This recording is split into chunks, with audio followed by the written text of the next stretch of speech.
Hey man, Hebron Ben Bilal coming back at you again.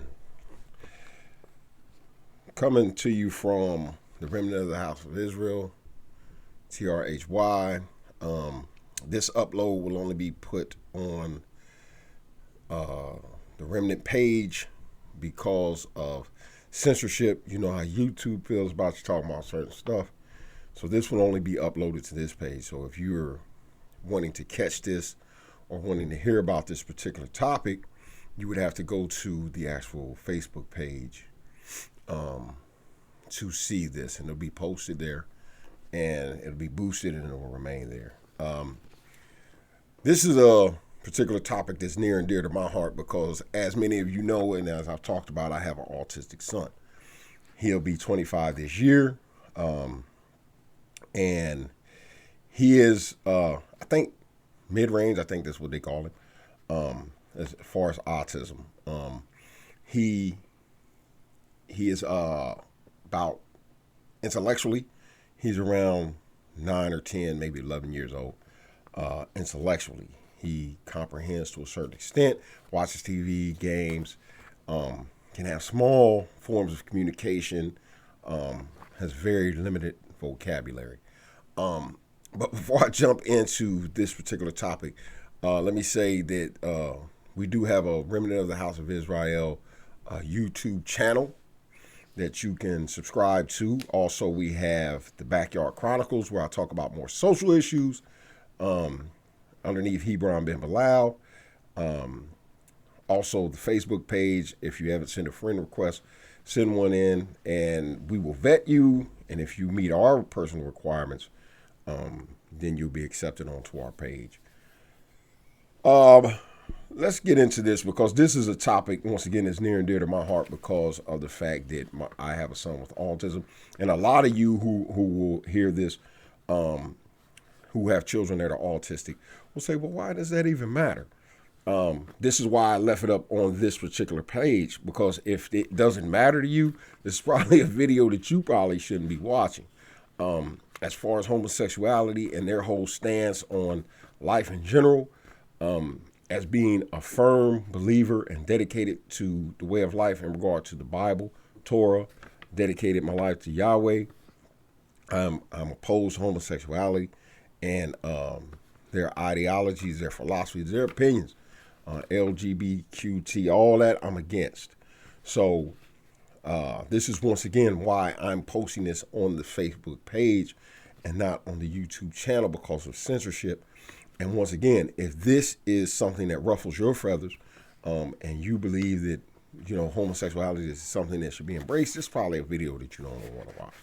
And also, the another reason that I jumped on this topic was because there's two reasons. Because number one, someone asked me to come on to one of their shows and talk about gender roles, and I decided not to because I knew the turn that conversation was going to take. We would end up on homosexuality, the whole gender fluid, all that stuff. So that's a conversation for me personally that I'm not willing to have, because really, at the end of the day, with me having a firm stance against it, I'm not going to sit and go back and forth and debate people about that, in their position to it. I firmly believe that, if you're homosexual, you do your thing over there. I'm a Hebrew. I do my thing over here. I don't run over there and try to force my way of life on you. And I would appreciate the same in kind. I take a firm stance in that. But let's get to the whole autism and homosexuality thing. And once again, the two reasons that I got on this. First, because someone asked me to come and speak about sexuality on their program, gender roles, and I refused. Secondly, it's because me and my wife have this conversation a lot in regard to homosexuality.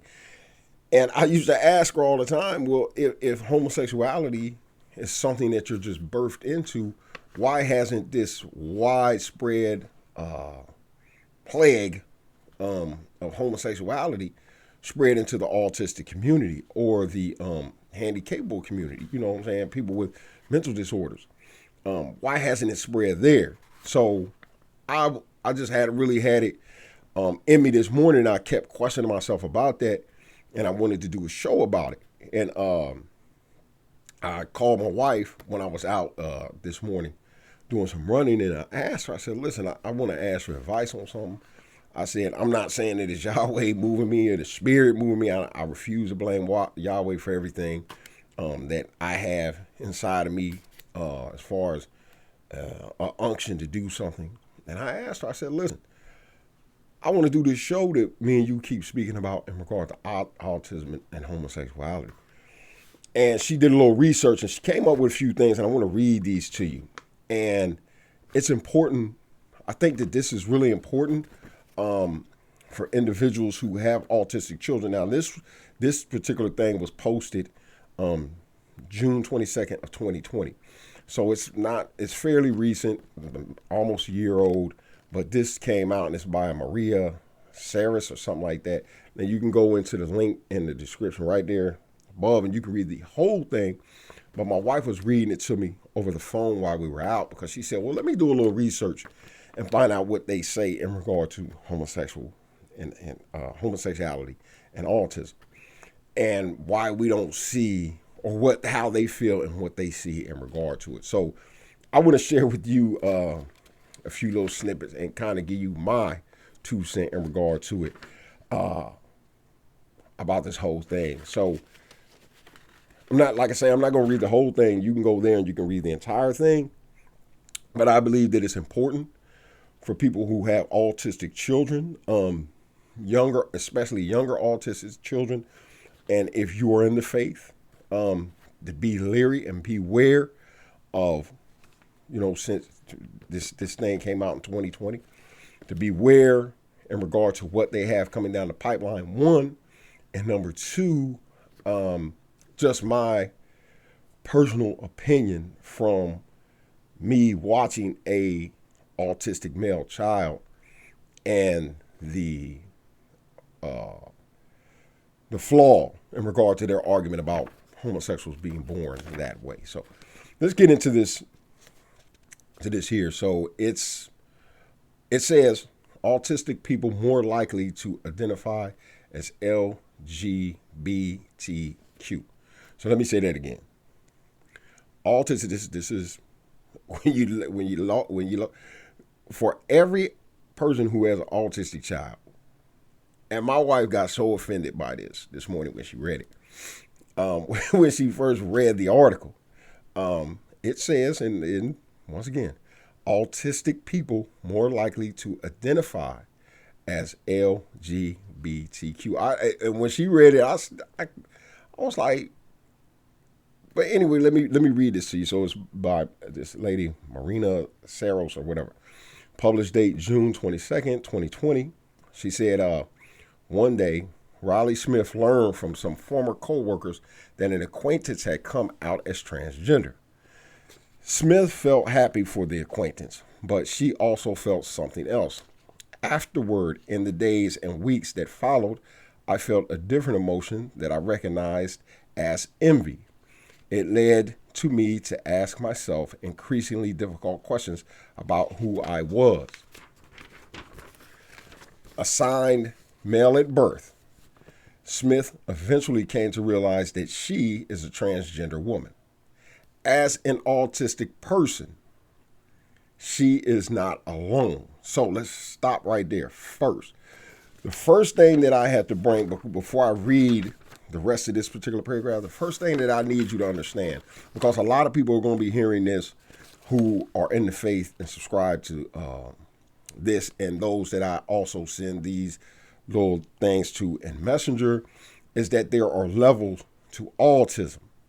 You have some who have just an autistic trait that are not, fully autistic in regard to how you would generally see someone with autism who, like my son, who, might pace back and forth, talk to himself a lot. I know a brother who actually has a son that has, I can't remember what he calls it, but he has times where he really lashes out. He's a bit violent, and he has to be there because these moments in time, he can't leave him unattended with his mother because he's a bit bigger and stronger. And he has to be there to, as a man, to be able to intervene when these particular things occur. And you have different levels. You have those who are functioning autistics who can go out, hold jobs, and this would be one of those. More than likely, I'm not saying that this person just has an autistic trait, but as you can see, this person is a functioning autistic where they can comprehend and pretty much, function in society on their own. So this would be someone who is on a spectrum that's, kind of higher spectrum where, on a lower spectrum where, once again, they're able to function in society. My son would probably be mid-range. The brother that I just spoke of, his son will probably be higher because he's unable to function, unable to communicate. So this particular person is able to function, able to hold a job, and able to reason out certain things to a certain degree that he felt envy. So he was able to identify the emotion that he was envious of this particular person, and that he too, because he felt envy in regard to this person's transition in life, that he too had to be, because this is the only information that they give us, that because he was envious in regard to this, that he had to be transgender. It couldn't have been the fact that this person was gaining so much attention around the office, and he became envious of that, and he himself decided that, okay, well, I need to do that to get attention as well, which is more than likely the case. That he's seen the attention that was being garnished and praise heaped upon this person, and he became envious. But I digress on that point. And the point that I did want to make is that this person is on a lower level where they probably just have the trait, where they can function, they can hold a job, et cetera, and they are in an office setting. So this person probably is on the lower spectrum. So a higher percentage of autistic people identify as lesbian, gay, bisexual, transgender, or queer, LGBTQ, than the general population, according to research studies. A 2017 Gallup poll found that 4.5% of Americans identify as LGBT. Now, remember, it says LBGT back then because they didn't add, or they had not expanded their brand yet. And it's a reason for me pointing that out. Because now what they're doing here is, and put a pin in it right there, because they're expanding their brand. They already expanded it to the LGBTQ. They'll add more letters as they go along because they continue to expand their brand. And this is right here is a classic attempt to expand their brand. Now, what ultimately is going to happen is that 4.5% has to have gone up, because this study was taken in 2020, and they're saying that a high percentage of autistic people identify as being homosexual. So that percentage, 4.5 had to go up. So they're expanding their brand by pushing out and just assimilating more people. So the first question that I have before I read the next part, and it segues perfectly, is what type of testing was given to these individuals who were autistic to determine if they fit the criteria to be a part of this community.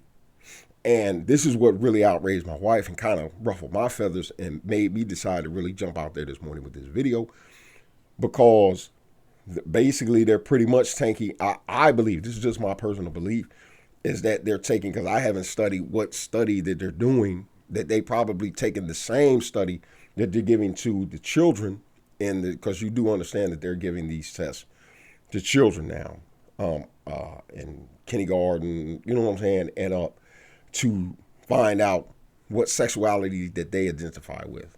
So they're taking probably the same standard test that they give to children and giving them to autistic people to figure out, like pretty much setting a football and a doll on the counter and saying, pick one, and that they pick the doll. They say, hey, clearly this person is this, that, or that, and he fits or she fits underneath this umbrella. And this is pretty much how that standard test goes. If you look it up, I've had the opportunity to kind of peruse it a little bit and read it, and it's pretty standard. You know what I'm saying? You just go in and show a couple slides and pictures, have the child decide, will you like better, pink or blue? Picks pink, you know what I'm saying? Just stupid stuff like that. And that solidifies them underneath their mindset that, because little Johnny picked the doll to play with because he's 5, he's a part of the LGBT community. He's transgender or something. And this is pretty much the standard testing. So now what they're doing is trying to expand their brand and label individuals who are, for the most part, incapable to express verbally communicating. We're going to get to that. Their preference and gender or attraction. To the full extent, sitting a couple pictures in front of them saying who are you attracted to, they pick both of them. Oh, he's bi. You know what I'm saying? So this is pretty much the standard test, and they're using it on people who really truly can't communicate unless they have that, just the autistic trait, or they're not on a high level. So I'm gonna get to my son in a minute. Studies, and I'm gonna get back to this. Studies vary widely on the percentage of people with autism who are gay. Studies vary widely. Studies vary widely. Remember that. On the percentage of people with autism who are gay, lesbian, or bisexual. One analyst, so they're just giving a whole bunch of different things, suggests the rate is 15 to 35% among autistic people who do not have intellectual disabilities. Okay, let's put a pin in it right there. So my son would fall into that demographic. So they would kind of place him in that particular percentage that he's intellectually disabled. He can't really, but he's graduated from high school, so, but he can't really too tough express, you know what I'm saying, certain things, et cetera, et cetera. But here's the thing about my son. He can express his heterosexuality. He probably could not explain to me what attraction is. If I asked him, he would go into something about Star Wars and colors. But if I asked him about same-sex attraction, or if I asked him about heterosexuality, or if I asked him about homosexuality, he could not give me not near iota. He wouldn't understand at all about what it was that I was talking about. But this is the one thing that he is able at his stage. And this is why, for the most part, they are going to push this demographic out the way. Because these tests are really for individuals that they can coerce or trick or manipulate into believing or categorizing them in regard to something that they're not. Like in regard to my son. He lives out things naturally. I'm gonna tell you something that I probably shouldn't, and my wife probably gonna be like, "Why did you tell those people that?" But it was a particular instance when I was incarcerated that my wife walked in on my son. He was in his teenage years, I believe, and he was a young man, and he was doing what most young men do, not with a female by herself. But she walked in on it, and she told me about it when I was on the phone. Now, first, not ever having dealt with an autistic child, the first thing I thought was that somebody had did something to him and educated him in this area. But she said, no, you know what I'm saying? And I went and sat and had a conversation with one of my elders, somebody who I really confided in, and he said, no, sexuality is just basic. He said, nobody had ever explained sexuality to me when I was young. I discovered it on my own, and he explained to me how he had discovered it on his own. So when I got home, I quickly surmised that nature is what it is. This was just a natural inclination for this young man. He kept on his screen like it was almost a saver. That girl, Buffy the Vampire Slayer, loves her. I actually came to my wife one day and told her, hey, come here, Mom, and showed her, said, that's going to be my wife. That's my wife. This is what this person said who can't communicate. If I was to ask him about, like I say, a car tire, he going to start talking about blue and green.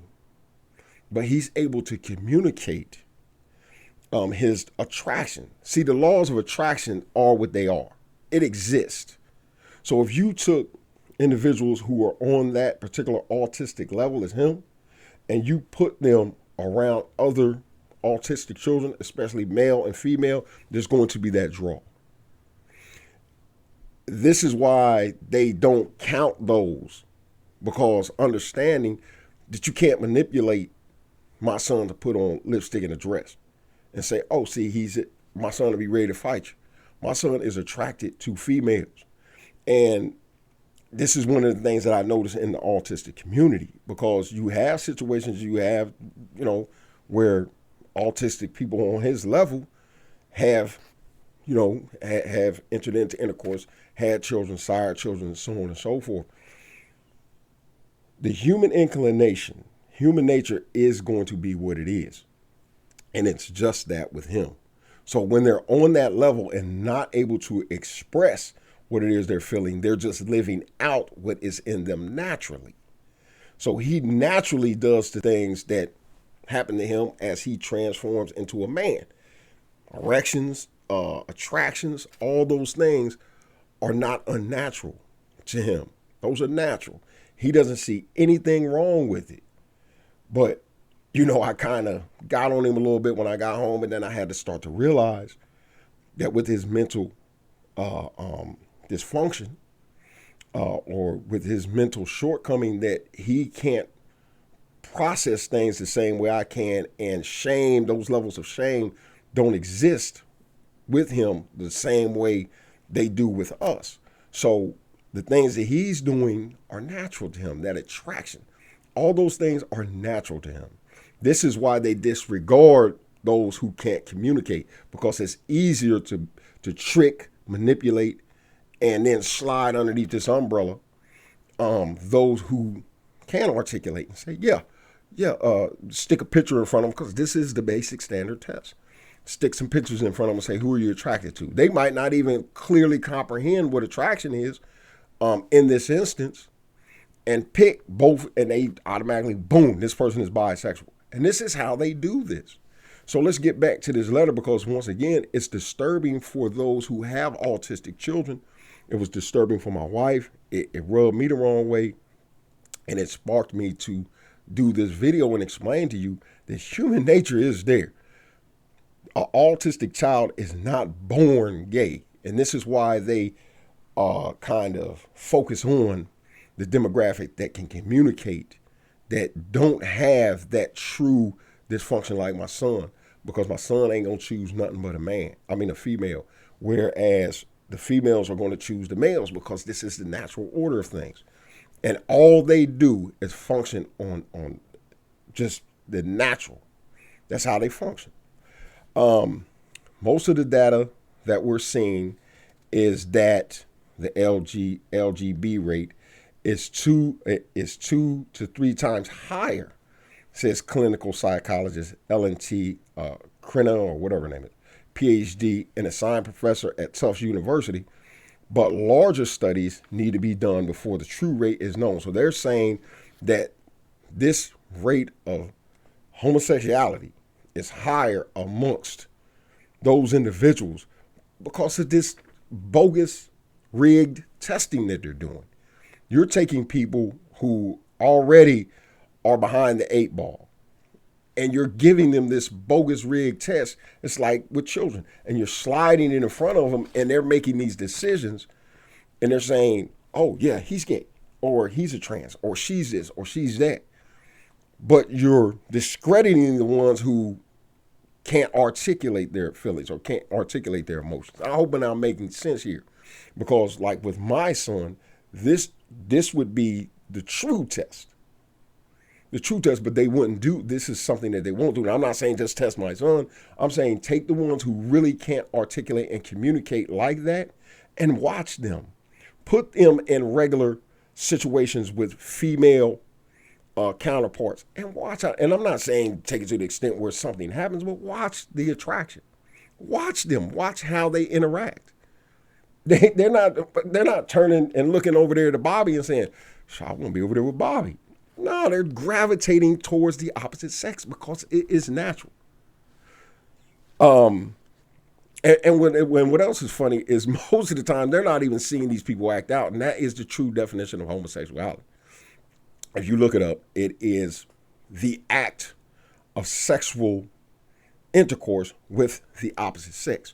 So my thing is, if this is the technical definition of homosexuality, how are you able to determine with a person, and especially young kids, how are you to determine with a person who has never had sex, never had intercourse, who has never entered into any of this emotional relations, and say, oh yeah, he's gay? No, the definition, the standard textbook definition, and y'all changed that to, just like you changed homophobic to meaning to discriminate, not a fear. You changed that definition to fit your agenda. So my thing is, if a person is not actually engaged in the act of homosexual intercourse or relations, then they can't be deemed this. But y'all take it and stick pictures in front of somebody and say, who are you attracted to? And they say, oh, both of them, they're both very attractive. He's bisexual. He's transgender. He's gender fluid, because yesterday he chose one picture and today he's choosing another one. Doesn't make sense. But this is the standard that's been erected, and you had these millennials running at it. But to argue the basis of it, it's like, that's why I don't get into these conversations with others, because you bring up stuff, and then when somebody points out facts in your face, you run and you change that. Because once again, y'all kept using homophobic, throwing it out there. And then when people kept telling you, I'm not afraid of homosexuals, the first thing y'all did was ran and changed the definition of the word. Look it up now. It's not fear of homosexuals. It is a fear or discrimination, a dislike. It covers the whole gamut. So if I don't accept what it is that you're doing, if I don't accept it, I don't say that, oh, I'm scared of him. I just say, no, I'm not with that. I'm homophobic. Because they wanted to make sure that they blanketed that. So back to this, and why we as individuals who have autistic children should have and are following Torah, Bible, Christian, whatever, should have a serious fear, because they're trying to push their influence, their sphere, because now even they're trying to affect the communities who can't even defend themselves, fight for themselves. Now they're trying to enter into those people's homes. So if you're a single parent home, or you're just a parent, you can have two parents in the home, but you only have one child and that child is autistic. They're trying to force their way into your home now and force you to accept their way of life, because they can come in and say, oh, we can give him a simple test or her a simple test. Just sit down and take 5 minutes. Oh, he chose the doll, so he's clearly gay. So this is the basis of the test. But I'm going to reread this part here. Most of the data that we're seeing is that the LGBT rate is 2 or 3 times higher, says this clinical psychologist. I already tried to read her name. But larger studies need to be done before the true rate is known. She says, several studies also suggest that autistic men are more likely than autistic women to be heterosexual.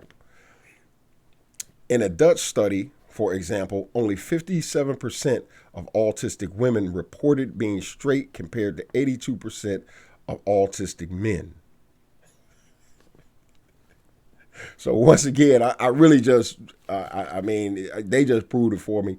They're basically, and I can almost guarantee that for the most part, I don't know, because they'll skew the numbers. If somebody has a huge platform and they start to blow the trumpet and other people start to chime in, the first thing they're going to do is skew the numbers and say, oh, no, these people weren't lower on the, scale. They were higher. You know what I'm saying? So basically, these people who were able to communicate these things to them probably were functioning autistics, those who just have the trait, who can go out and work and so on and so forth, who have been affected by social media, this whole onslaught of this stuff. So several studies suggest that autistic men are more likely than autistic women to be heterosexual. And I'm going to show you how I know that. In a Dutch study, for example, only 57% of autistic women reported being straight compared to 82% of autistic men. They reported this. They told them this. So once again, with them being able to articulate this to them. See, they can't ask my son and people that are on his particular paradigm or his level because he's unable to communicate this. But if they just sit and watch it, they'd be like, we ain't got a dog in the hunt when it comes to him. Because homeboy is on the females heavy. But he's just doing what is natural to him. What he feels inside, this is what he's exhibiting. This is what he's executing. He can't process it. He's just going by nature. Just like when he got to use the bathroom, he doesn't sit there and do it in the bed. He gets up. He goes to where he goes and sits on the toilet and he uses the bathroom. It's natural to him. You know what I'm saying? So it's times that I walk past the bathroom and he has the door when he's urinating. I say, hey, man, close the bathroom. There's no shame level in that. He just knows to come in the bathroom, use the toilet. But it's natural. These are natural inclinations that are instilled into the human psyche once they're born. Once they come into existence, this is just natural. So my question is, why on, let's say, the lower tier, the lower rung, like my son, why don't we have trans, cross-dressers, homosexuals? Why don't we have that? Why don't we have these higher tier individuals with autisms coming out? Why didn't my son come out with a picture of Billy and tell my wife, hey, this is my husband? Because he does comprehend wife. He understands the dynamic. He understands the marriage dynamic. We didn't explain that to him. He learned that from just, and once again, social media influences everybody. And these individuals that they're talking about who are communicating this to them have been influenced one way or the other. So how about the individuals who only comprehend what comes natural? Why aren't tests being done on them? Because we do understand that they can't communicate it. All they understand is what they feel, and they naturally act out on that. So let's finish reading this. The women were more likely to be attracted to both sexes and also to neither sex. So once again, these are people who are able to articulate this to them. And once again, the standard of the test, just go look them up. Well, I wish I had actually put it in here. Research suggests that people who have an autistic diagnosis or autism traits are more likely to be transgender than the general population. Remember, autistic diagnosis, meaning they don't function like my son. They are functioning adults who are going out working, doing stuff, getting in trouble, going to bars. They have social lives, all this stuff. So once again, they're taking these people. These are really the demographics that they're using. These are the individuals that they're using. Researchers suggest that people who have an autistic diagnosis or autism trait are more likely to be transgender than the general population.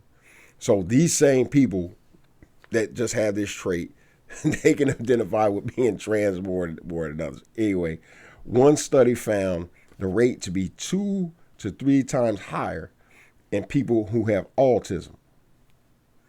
There you go. And this is why I'm telling you, if you have an autistic child, they're trying to kick your door in. You have a special needs child, they're trying to kick your door in. They are trying to invade every crack and crevice and make you accept their agenda, because you're going to be looked at as an abusive parent if they come in and sit two dolls down, a doll and a football, and Johnny chooses the doll, and the doctor turns to the judge and says, "See, he's abusive because this child is clearly gay. He picked the doll." Now you're abusive because their standard of testing for the LGBTQ stuff is basic. It's a basic standard test, and if you fail that, you have to treat your child in accordance to what they're getting ready. Because watch, I'm about to read it to you. One study found the rate to be 2 or 3 times higher in people who have autism. Also, a larger percentage of autistic people reported their gender as being something other than strictly male or female compared to the other people. Now, this is a question that I have. Why did this phenomenon just start amongst autistic people? Autistic people, they don't have the same sensibilities and ideas that just regular functioning people do. Why did this phenomenon just start? It's because of this push. It's because of social media. It's because of these platforms. People are being inundated with this. People are being told that you have the right to be this, or you have the right to be that, or you can be whatever. Hey, listen, I'm all for it. Be whatever you want to be, but be that over there. But this is a whole new phenomenon. But once again, I told you, the reason that this is a new phenomenon because they're pushing their umbrella. They're pushing it. And they're going to cut. Listen, I'm going to tell you something. By the end of this, they're going to have pushed it to the point where everyone fits or is readily identifiable in the next generation as being LGBTQT, and it's going to be a whole bunch of other letters attached to this by the next generation. Everybody in some way, shape, or form is going to fit underneath their umbrella. And this is what they're pushing for. Some way, shape, or form, you're going to be able to fit underneath this umbrella. So now they're telling you that autistic people fall underneath this spectrum as well. Examples of gender identity includes that study were bi-gender, genderqueer, and other. Yeah, this is what they're saying about your autistic children, and this is what they're getting ready to push. And let me tell you, read this to you, because this is the part that I said that all of you who have autistic children and care, because a lot of you don't care. So what if my autistic child is gay? No. This is what they're getting ready to push. Sex education with students for students with autism. Let me repeat that. Sex education for students with autism. Yeah. This is coming down the pipe. I continuously try to give you guys relevant information. Before I talked about the NAMBLA thing that's coming. Now it's starting to surface and bubble up to the surface, and everybody's saying, "Hey man, what the?" And I told you this 18 months ago. I knew about this organization years ago, but this is what these people are getting ready to do. Elaine Cohen studies sexuality, gender identity, and sex education experiences in adults who have autism. She asked, how do we prepare youth, particularly those with autism, to navigate sexual relationships and their own identity? She discussed sexual orientation, gender identity, and autism in a record webinar for Spark, the largest study of autism. In an interview, Cohen says access to appropriate sex education is an area of need. Let's back up. In an interview, Cohen says access to appropriate sex education is an area of need. Quote, an area of need across the autistic community, especially for those. Now listen, this is most important because my son will fall under this spectrum. A lot of others will fall under the spectrum, and it's a reason, and I told you from the beginning, it's a reason why they're not really targeting the ones who cannot verbally communicate, because they can't, manipulate and trick them into, sticking them underneath this umbrella.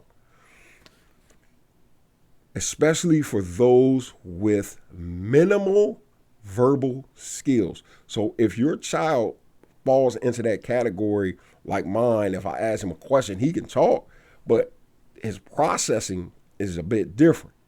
What they want to do is now basically Clockwork Orange. For those of you who got that reference, you're welcome. They want to Clockwork Orange, and if you don't understand the reference, Google it.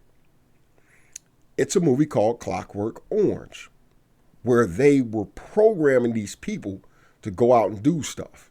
They were programming them. Watch it. Great movie. Horrific movie, but a great movie. They want to program these particular demographic of individuals because it goes back to what I said. You got to get this group, because if you don't get this group of autistic people fail to prove your theory that all people are born, that people are just born this way. They're born gay, because you got a whole demographic of autistic people who don't fall underneath the spectrum. You can't find one in that demographic who is same-sex attracted. I can guarantee it, because they're functioning and acting out naturally. So what you want to do is those who are on the more extreme spectrum. You want to start with them young and program them. So now my son, if he was programmed early on with what you want them to learn sexually, he would more than likely be looking at Billy instead of Buffy. So that's the issue here. And this is what I'm trying to explain to those who care, that with your autistic child, this is what they're trying to implement. They're trying to implement this new sexual deviancy into your autistic children's programming. No, we're going to introduce sex ed, and not just heterosexuality. We're getting ready to introduce it all. And we're going to introduce it and make sure that those who really can't communicate, we're going to introduce it to them. So I'm going to read that to you again. It says, in an interview, Cohen says, access to appropriate. Now remember, up on top, she explained to you what appropriate sexual education was. Gender identity and sexual experience in adults who have autism. Cohen studies sexuality, gender identity. This is what so the whole gamut, the gender fluid, the transgenderism, this and this and this, all of these things is what she says that she wants to take, because this is her field of study, her field of expertise.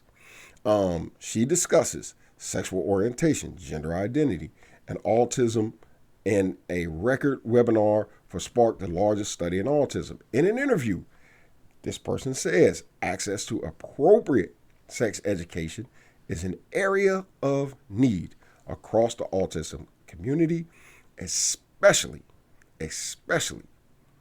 for those with minimal verbal skills. See, we got to program them, because they're just going off of nature. They're just, doing what comes natural to them.